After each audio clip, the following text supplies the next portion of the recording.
sais, j'aimerais qu'on revienne sur Elixir. Que je m'aperçois encore de nouveau que là maintenant, la plateforme d'enseignement, avec les différentes thématiques, ça fait une année qu'elle est en ligne, une année que les gens s'inscrivent.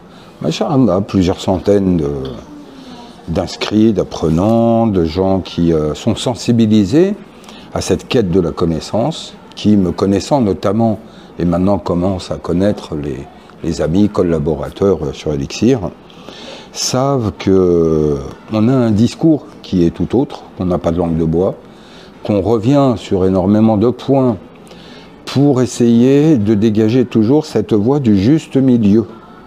Ummatul wasata. Cette communauté du juste milieu. C'est-à-dire qu'à l'époque qui est la nôtre, comment ce juste milieu se décline-t-il? Et ça pour nous situer, et après je reviendrai sur Elixir, ses projets, mais comme quoi surtout Elixir est beaucoup plus que cette plateforme, et qu'est-ce qu'on attend des gens pour nous aider également dans ce domaine-là.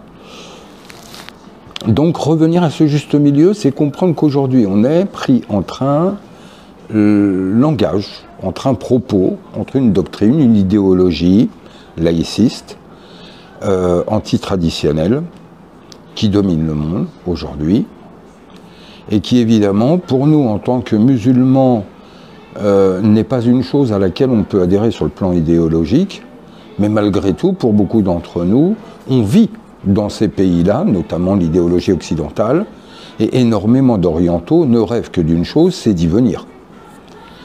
Il n'y a encore pas longtemps, j'étais dans un de nos pays au Maghreb, et tous les gens avec qui je discutais n'avaient qu'une envie, c'était d'un jour de pouvoir venir ici. Grosso modo, c'est l'Eldorado, il y a plus de justice, il y a un confort de vie, il y a une liberté, il y a etc., etc. Évidemment que ça nous renvoie à l'autre pan, à l'autre extrême, entre cette laïcité débridée, incroyante, et de l'autre côté, des sociétés ou des langages ou des travaux qui se rattachent à la tradition, mais qui sont ce courant littéraliste, sclérosé, du suivisme aveugle, qui a appuyé sur pause depuis un millénaire, où on pense l'islam comme on le pensait il y a 1000 ans, où on a un manque de profondeur dans l'approche des textes, on a énormément de commentaires qui ne tiennent pas la route. Je fais un état de l'islam actuel. S'il y a des choses intéressantes, il y en a énormément, c'est celles qui pullulent, c'est celles que l'on a le plus facilement, c'est celles qui sont en accès direct, mais on a un dogme par exemple, et là on vient, avec Samia, on vient de finir une thématique sur la dogmatique, la rida. Et pour démontrer qu'en fait, le dogme qui nous est servi aujourd'hui est éculé, il est sclérosé, il est obsolète, mais de surcroît, il est faux. Pour beaucoup de choses, il est faux, puisqu'un dogme se base sur des points de doctrine qui nous viennent du Coran et de la Sunna, mais le propre du dogme, c'en est les interprétations et les applications. Et là, dans ce domaine-là, que ce soit dans le commentaire, que ce soit dans les traductions en français, des erreurs de maternelle énormes. Des fois, elles sont même volontaires. Vous trouvez un hadith, vous le prenez en arabe, tu regardes la traduction et tu te dis, ça c'est où dans le hadith?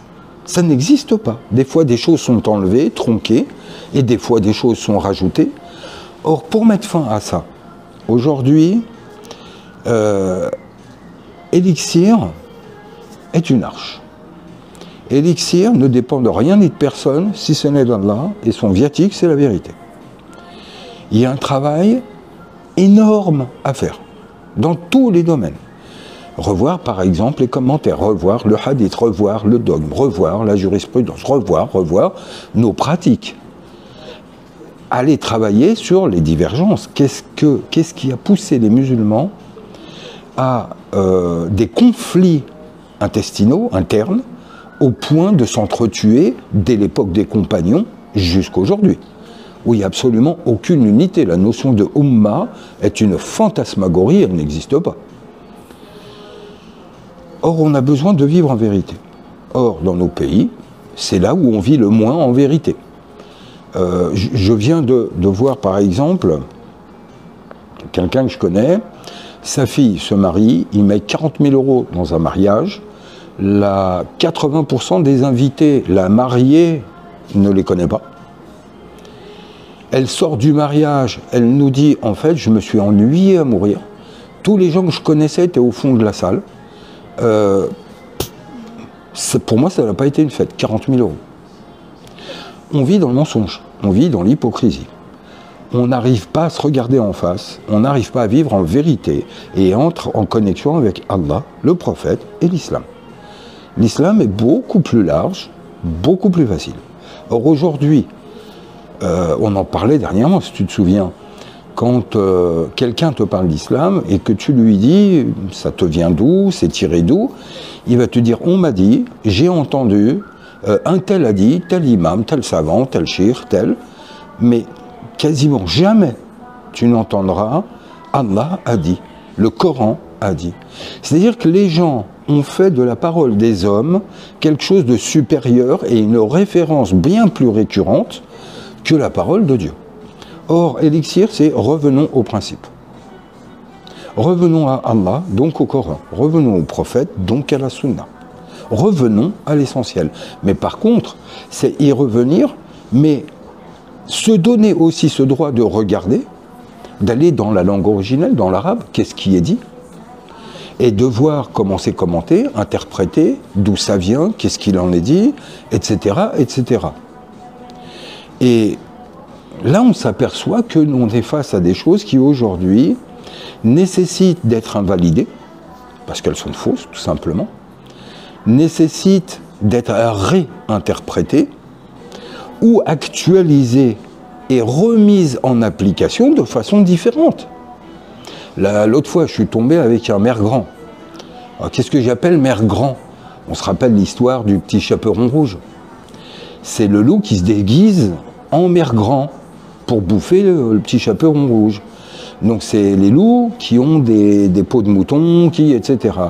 Et qui me dit, oui, vous avez mal parlé des compagnons, l'imam Malik disait qu'il fallait mettre à mort quiconque insulte un compagnon ou parle en mal de lui, ou etc. Alors là, c'est un exemple, on a un point de doctrine, un point de dogme plutôt.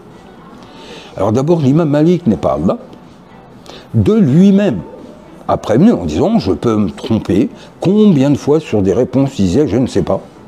Mais 3, c'est que ce qu'il dit appartient à un contexte.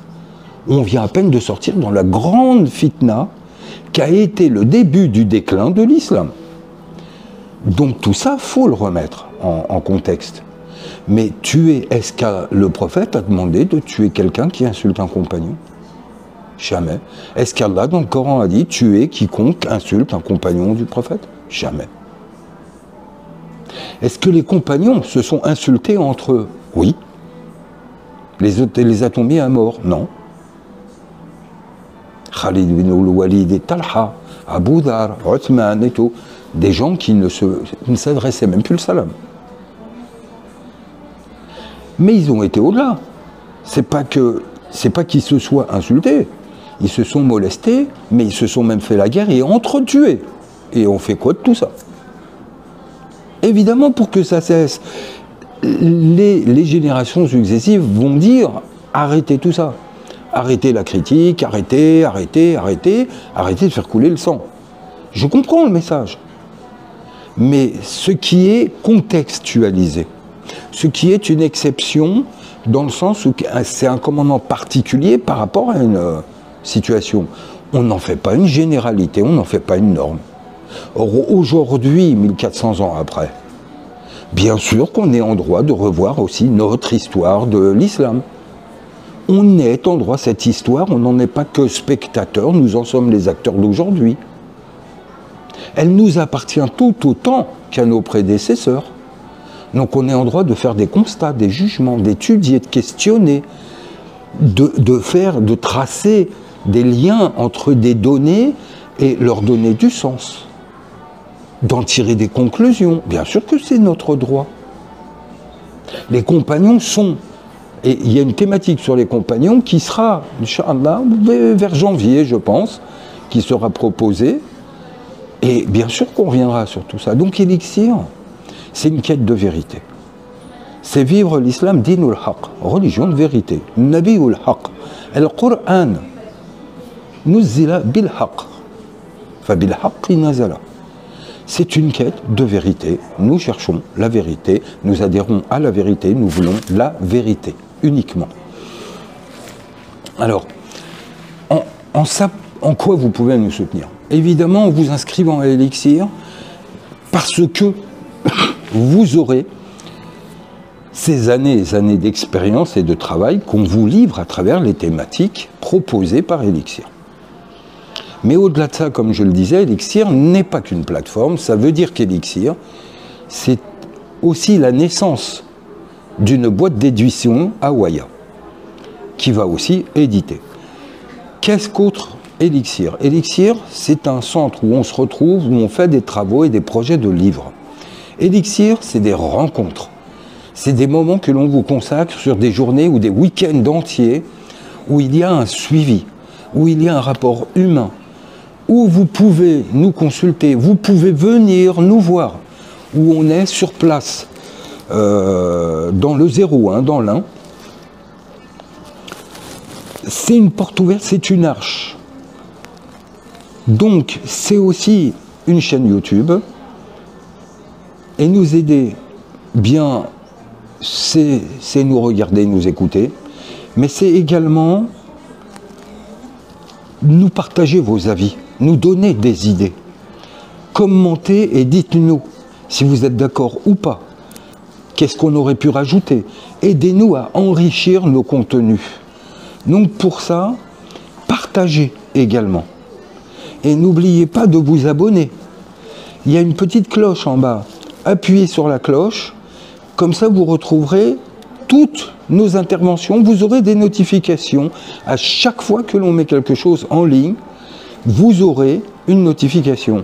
Donc n'hésitez pas à nous aider.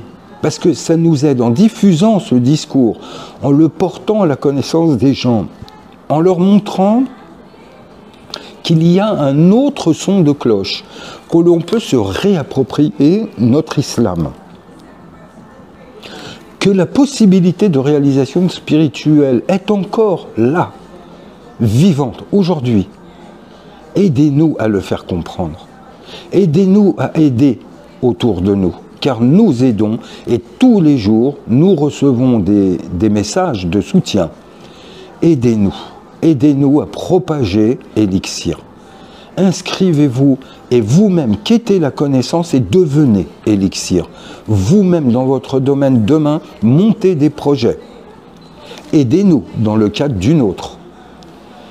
Mais faisons d'Elixir cette parole qui survivra parce qu'elle est immuable et primordiale. Dinul Qayyim. Nous sommes face à un tsunami qui est en train de dévaster nos modes de vie, nos codes et nos rapports sociaux, qui va absorber les religions, les idéologies. Et je parle de l'idéologie mondiale qui va aujourd'hui appartenir aux machines à travers l'intelligence artificielle. C'est un tsunami, on a quoi? 2 ans devant nous. Il faut se préparer dès maintenant à un changement de monde et à un écroulement. Or, aidez-nous. Avec Elixir, nous préparons les lendemains, nous préparons l'après-écroulement. Or, c'est maintenant que ça se prépare et non pas au moment où il sera prégnant, effectif et actuel. Ça sera trop tard. Revenez au vivant. Mais revenez aussi à une tradition vivante et non pas sclérosée dans un suivisme aveugle ou dans sa négation pure comme le laïcisme nous y invite. Revenez à une religion vivante. Istajibu lillahi war rasoul idha da'akum lima yuhayyikum. Répondez à Allah et son prophète quand il vous invite à quelque chose qui va vous donner vie, qui va vous rendre vivant. Faites partie des vivants. Salam alaikum.